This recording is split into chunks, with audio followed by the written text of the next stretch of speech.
Let's go!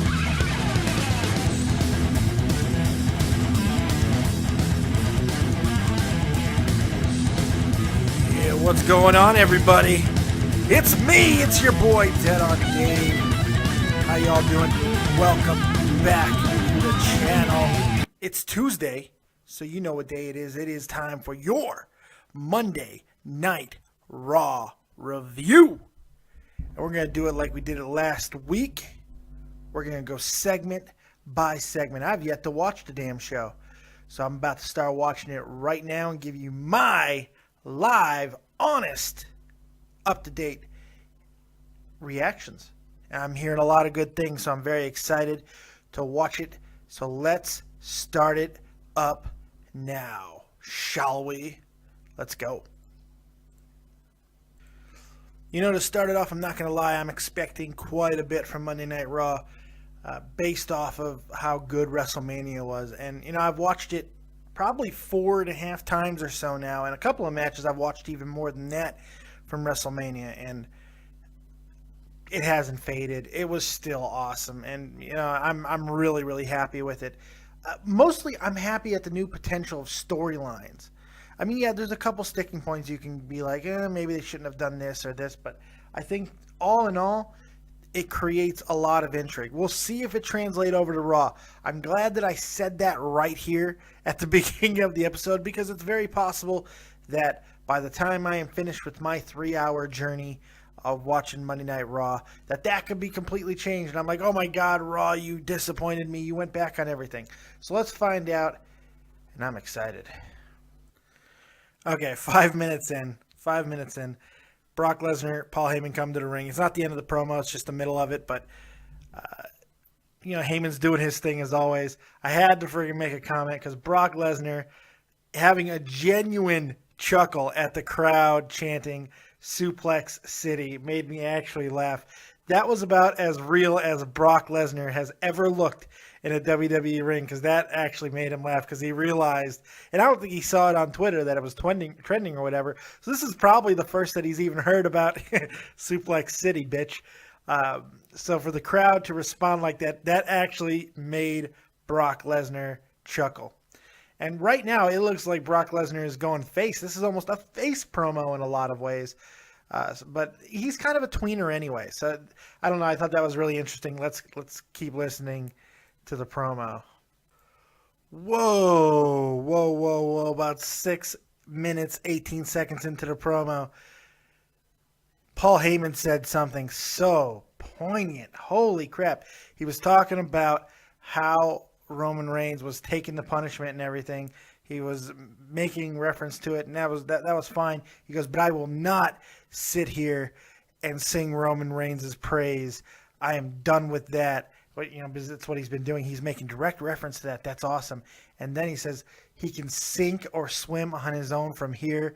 And then the best part of it, he goes, you almost got Brock Lesnar's respect, but kid, you got a long ways to go. Isn't that how we all feel about Roman Reigns? That we see it, but it's not there yet.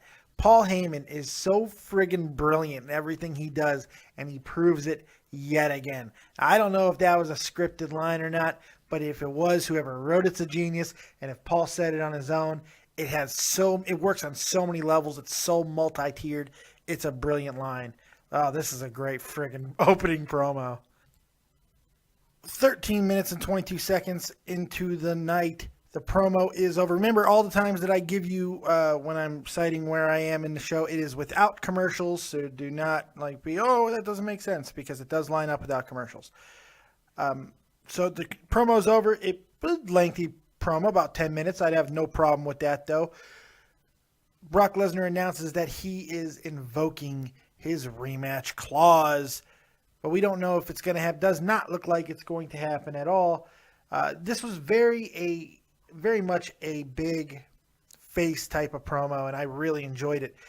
So after he announces that he wants his rematch clause tonight, Stephanie comes out, by the way, favoring the shoulder that Ronda Rousey almost ripped off and handed to her as a birthday present. She comes out, and I really like what they did because the Ronda Rousey chants were happening. I don't know if you caught Brock Lesnar mouthing the words, "I can't even hear you, bitch," but that was fantastic. Awesome. I love Brock Lesnar. So Stephanie says, and she responds to the crowd, and Stephanie's so good at responding to the crowd and not letting it really mess her up. She goes, "Do you want to see a World Heavyweight title rematch? Well, then don't make me mad." I enjoyed that. She reveals that Seth Rollins is not in the building yet because he was in New York doing the Today Show. He will be coming back, and when he does, we will more than likely see a World Heavyweight title rematch. I am dubious of that. I don't think that will happen. But still, overall, fantastic way to kick off Monday Night Raw. You still feel the energy from WrestleMania. And this is, this happens every year. The Monday Night Raw after is always fantastic. So that's what we're expecting, and it still has that amazing feeling to it. So let's go ahead and get back to it, shall we? 14 minutes, 11 seconds in. I have to give WWE credit. They're going big, it looks like. An open challenge segment with John Cena defending his United States title in an open challenge. I wonder who's going to accept. Maybe Rusev. Who knows who else. So that's pretty cool. Ooh, I know who's going to accept. I think Sheamus is going to accept. God, Sheamus and Cena? Ugh, I hope it's Rusev. But Sheamus probably. We'll see if I'm right. Dolph Ziggler and Daniel Bryan are going to battle for the Intercontinental Championship. It's the first match, and that's what I'm about to watch now. Let's see how that goes. WWE's going for it. I'll give them that. Wow, all right, 29 minutes in, and holy crap. First off, what an amazing match between Dolph Ziggler and Daniel Bryan. They were pulling out all stops. I mean, they were raking each other's eyes with their tape on their wrists. They were kicking. They were punching. At one point, Daniel said, "You want to fight me? You want to fight?" It was amazing. I mean, back and forth action. It was incredibly well done. Some great technical wrestling, great chain wrestling, and then amazing fighting on top of it. Some great spots. Absolutely incredible. I'm going to kill my wife because she's making a bunch of friggin' noise right when I'm doing this intermittent. I'm watching some segment and then I'm doing a thing. She waits for me to come back on to start making the loudest coffee in the history of coffee. It's your coffee. Well, yeah, okay. Yes, it is my coffee, but still, could have waited a couple more seconds. But no. Yes, but not while I didn't say, "Hey, babe, can you brew me coffee while I'm talking?" I didn't say that.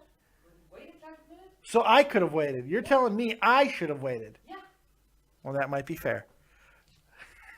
That might be fair. That might be. I can't hit her, so oh well. Incredible match, like I said. A lot of fun. Bad News Barrett on commentary added a lot to the match, by the way, I feel, just with his commentary. Great stuff that he was saying, a lot of respect, but he was waiting for his opportunity to get his title back, which was great. After the match, Barrett attacks Daniel Bryan. Sheamus, a weird Irish pirate, punk-looking Sheamus, comes out into the ring and clears out Wade Barrett and then attacks Daniel Bryan. Something I've been calling for a while. Figured that was going to happen. So I guess he's not accepting the open challenge for Cena, so that's a good thing. Sheamus attacks Daniel Bryan really quick, just with a brogue kick. Then he really seems to go to work on Dolph Ziggler. So he could be just attacking everybody who's in his way for the Intercontinental Championship, or he was just getting Daniel Bryan out of the way to go after Dolph Ziggler. It's possible Ziggler and Sheamus are going to have a feud while Barrett and Daniel Bryan have their feud, or all four of these guys just might be entered into some kind of an angle. I'm not sure yet. I'm looking for a tag team match probably on SmackDown. Daniel Bryan, Dolph Ziggler versus Sheamus and Wade Barrett. That's what I'm expecting. Really cool angle, though. An absolute lot of fun. Are you waiting for me before you brew the next cup? Okay, that's go ahead and brew it. It's fine. Really cool angle, a lot of fun, and just another really good way to keep going into the show. So let's get back to the action, shall we? 35 minutes in. Next match is about to start. I got to say, this is quite a surprise. We got two former NXT now, tag team champions teaming with two current WWE teams, and I guess all four now current WWE roster teams. The Ascension and Kid Cesaro versus the New Day and the Lucha Dragons. The Lucha Dragons are officially on the roster now, and they haven't broken them up. They're as a team. That's pretty cool. And you know what's even cooler is the crowd seems to be instantly with it. Because guess what? NXT is so hot right now that anybody who's coming up is getting the rub from just being part of them. And Lucha Dragons being such a fan favorite on NXT, they're coming right in and everybody knows who they are. Here in San Jose, hell, this is the exact same place just 3 days ago where NXT came in and absolutely stole the show in front of 5,000 people. So they believe me that, yeah, I don't know if they're going to get this reaction everywhere, but this is a really good thing. Lucha Dragons in the WWE, and this could be big. This could be a big change for the tag team division. It's unfortunate that they're hitching them to the sinking friggin' carcass of the New Day, but what the fuck was that? What was that? I don't care that you interrupted. What the hell was that? I tried to hold my cough until you... It was a snuff. A sneeze cough. No, it was just... It was a repressed cough? Are you okay? Are you going to die?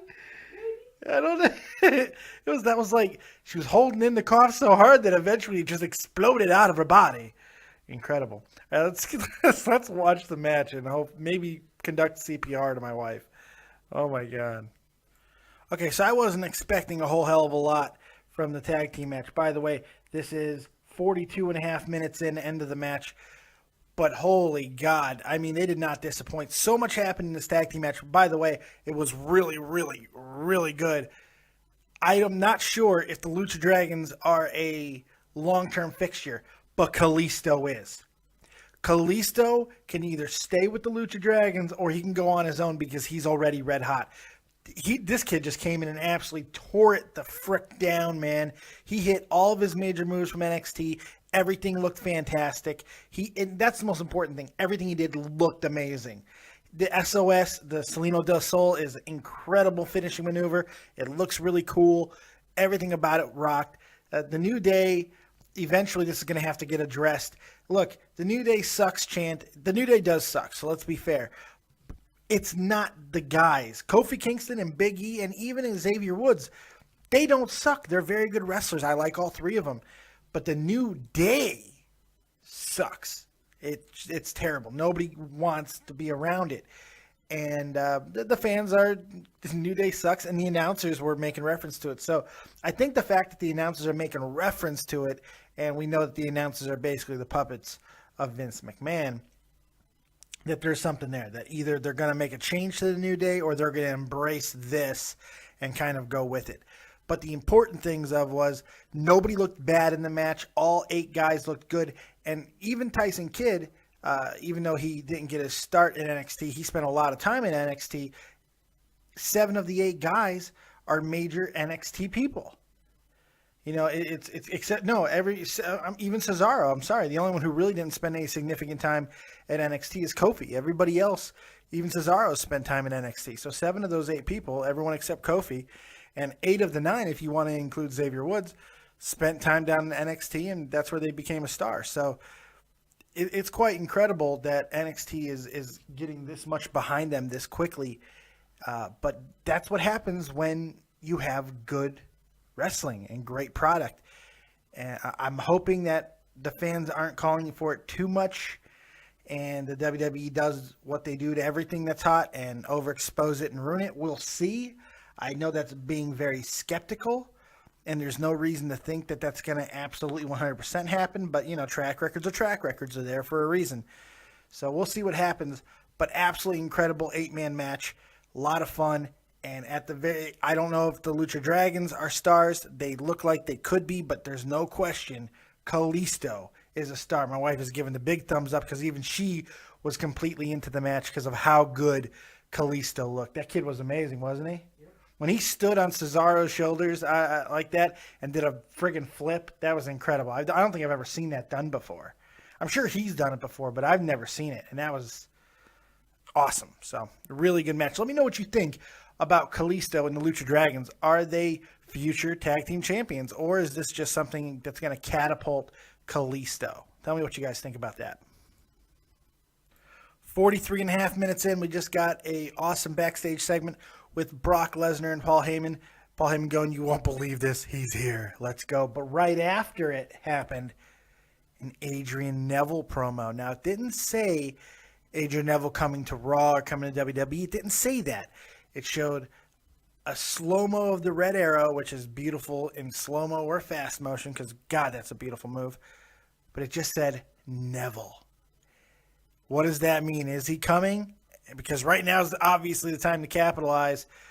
Whoo, boy. Things are getting very, very interesting on Monday Night Raw.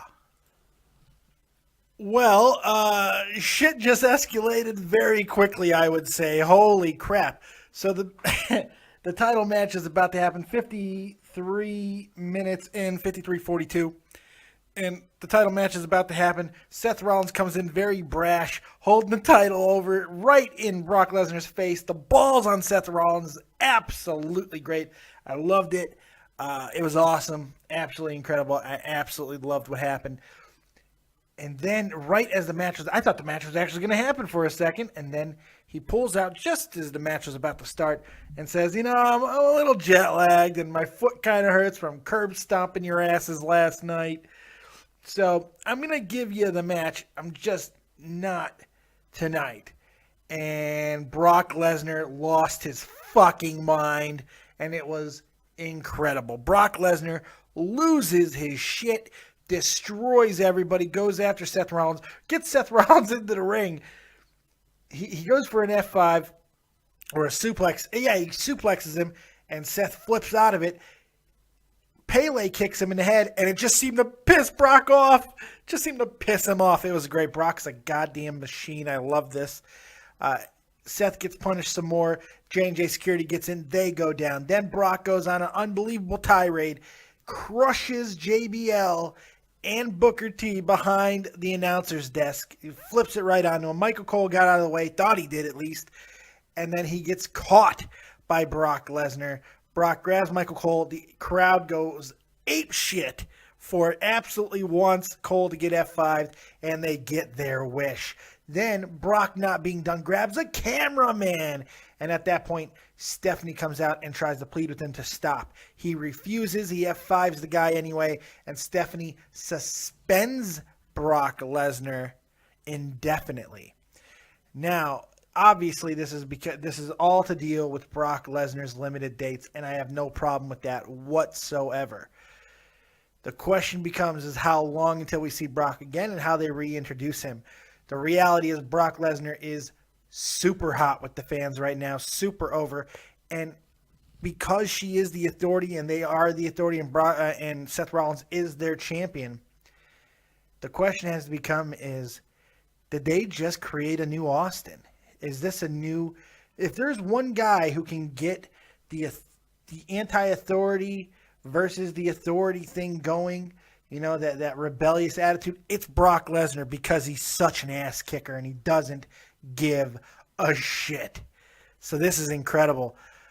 What do you guys think? Is this a new Austin McMahon situation, but Lesnar McMahon instead? And if so, how does it culminate? Obviously, we've already seen Triple H and Brock, so we shouldn't be seeing that again.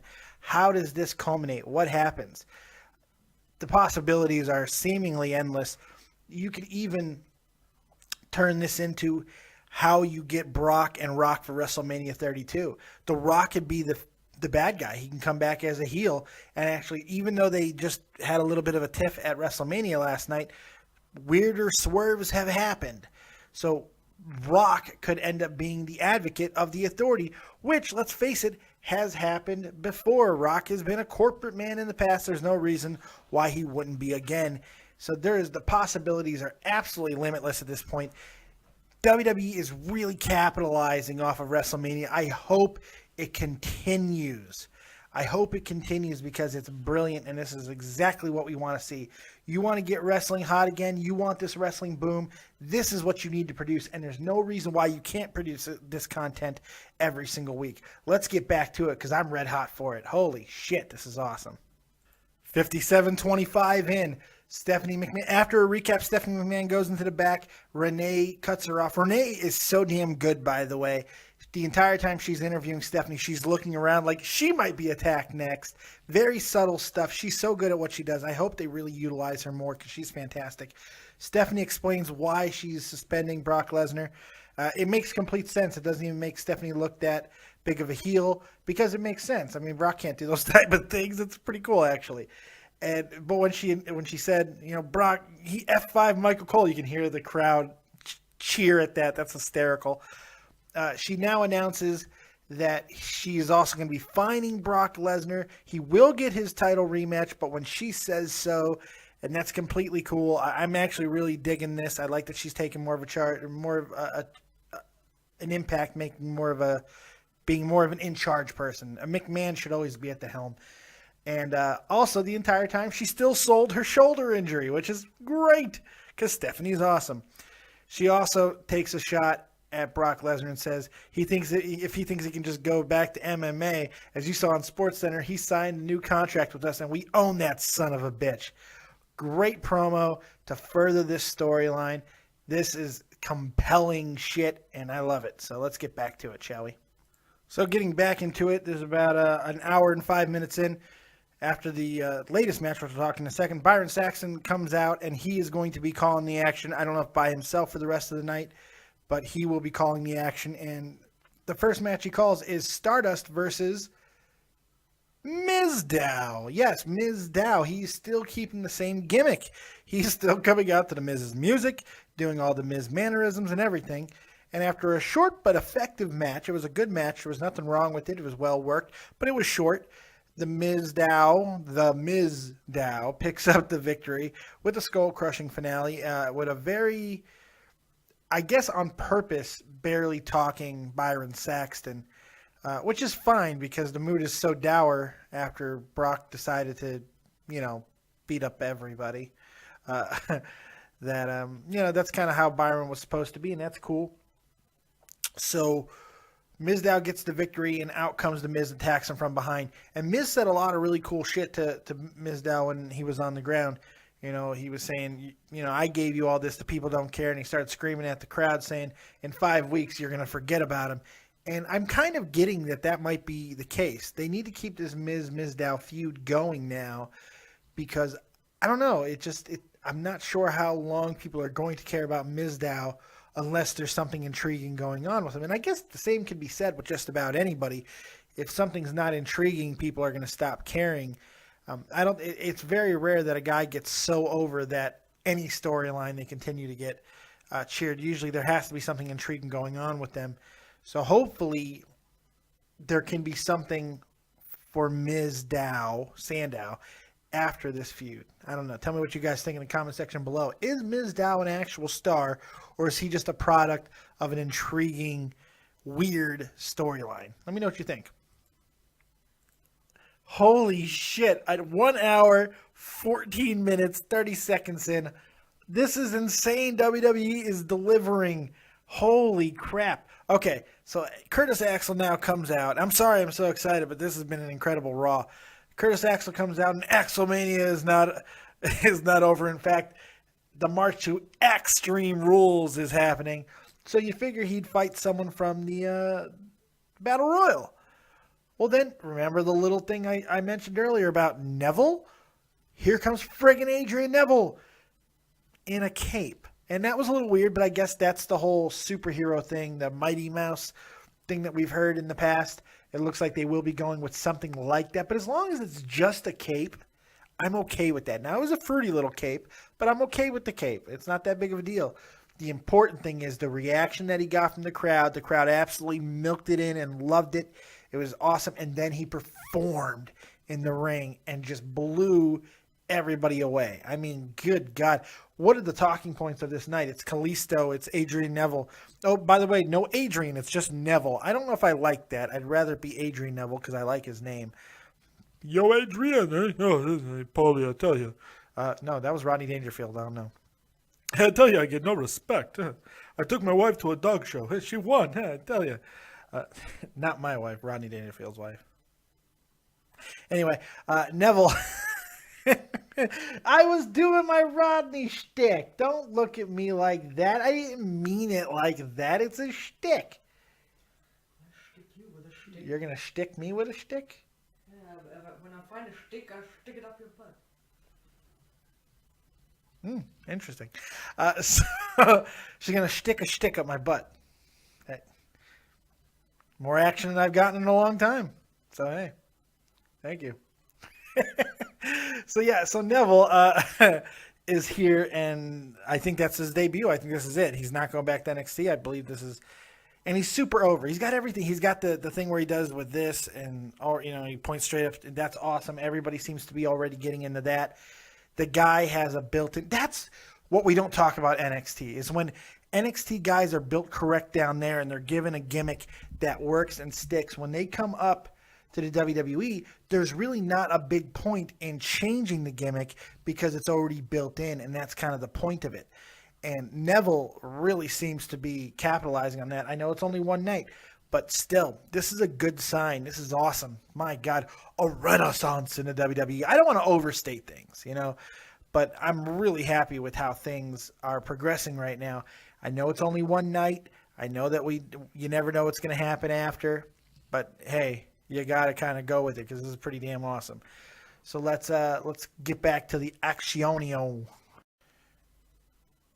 right, so about an hour and 37 minutes in, we have the ending of the John Cena Open Challenge match, and it ends up being Dean Ambrose accepting the challenge. That was a little bit of a surprise. I didn't see that coming. I figured it would be Rusev or someone else, but it was Dean Ambrose.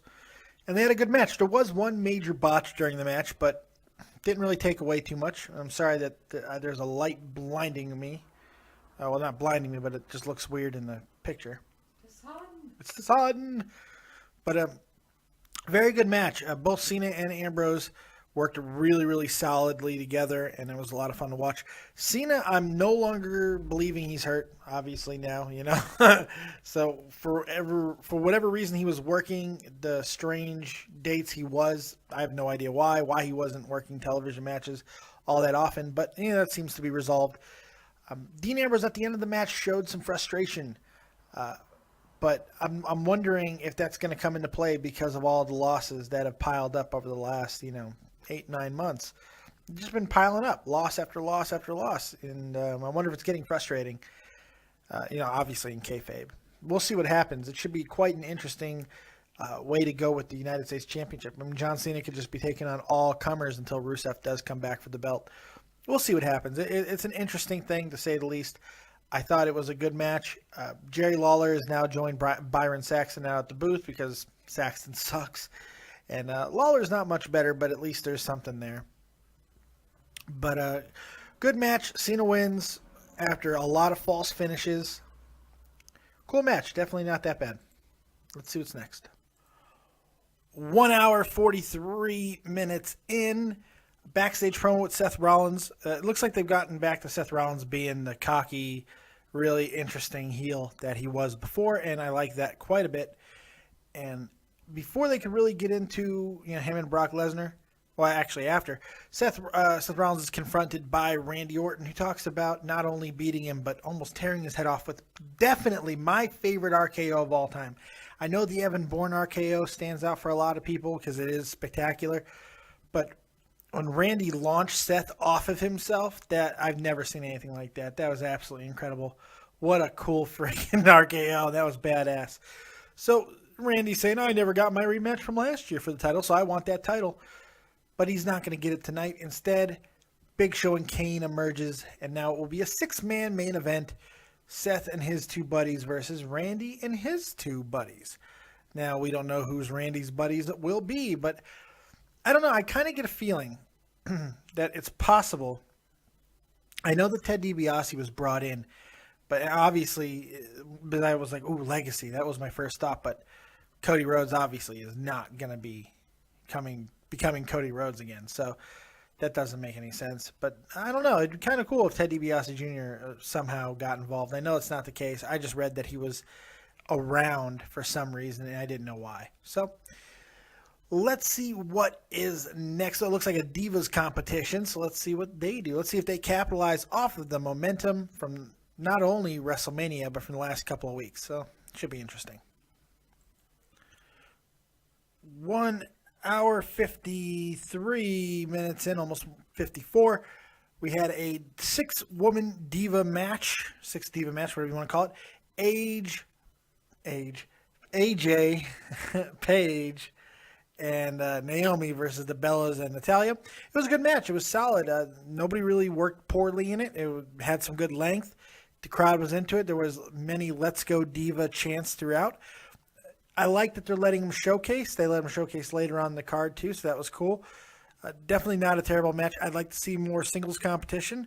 Naomi gets the victory with the rear view after the Bellas have a little bit of communication problems and one gets plastered by the other.